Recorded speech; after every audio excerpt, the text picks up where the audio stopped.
trash. An apartment had been cleared out, probably an old woman's. Her belongings, things no one wanted, left for garbage pickup in the morning. Among the trash, this caught my eye. What caught his eye is an image of a rabbi. In back of the image of the rabbi, there's an amulet, giving it significance as spiritual and physical protection. At first, I thought it was just a piece of Judaica I could hang in my apartment, but it's more than that. It's an artifact of Jewish magic. On the front is Rabbi Chaim Pinto. The acronym identifies him as a miracle worker. Did you hear that? Jewish magic. Apparently, he forgot the verse that says, "Lo yimatza becha ma'avir beno u'bito ba'esh kosem ksamim mo'onem menachesh u'mechashef." In Deuteronomy 18:10, it says that we shall not practice any magic. And this is why the next video is not so surprising. After his death in 1845, stories began to circulate. One legend says a local official once raised a sword to strike him. At that moment, the man's arm froze in place. Only after begging forgiveness did it recover. Another tells of Pinto being imprisoned after clashing with authorities. That same day, the Muslim judge suddenly died.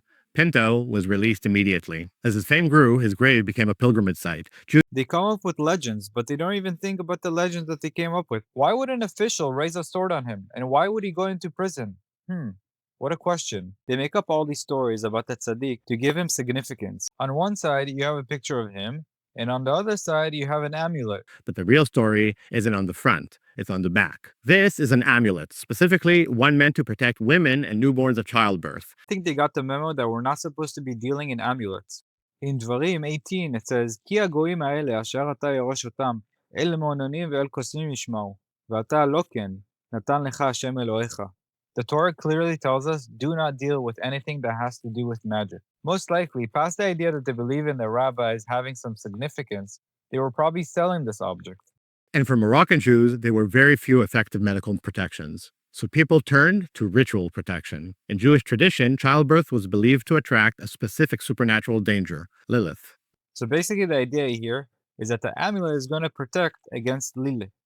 Lilith was believed to strike infants in their first days of life and to endanger women during childbirth, the moment when a household was most exposed. And Jewish communities didn't respond with abstract theology. They responded with countermeasures. One of those countermeasures is the raised hand you see here. Jews living in Islamic lands adopted the khamsa, the protective hand common in Muslim culture, and reworked it using Hebrew text, divine names, and angelic formulas. Working semel or symbols is another issur from the Torah. Giving it significance just shows us how some Jews had influence from the Muslim countries around them. The text doesn't make any sense, and that's intentional. These letter clusters aren't meant to be read. Meaning isn't the goal. Function is. What humans can't understand, harmful forces can't navigate. The hand doesn't pray, it blocks. The text doesn't make any sense and meaning is not the goal. So catch this, a bunch of gibberish in Hebrew letters is supposed to protect us.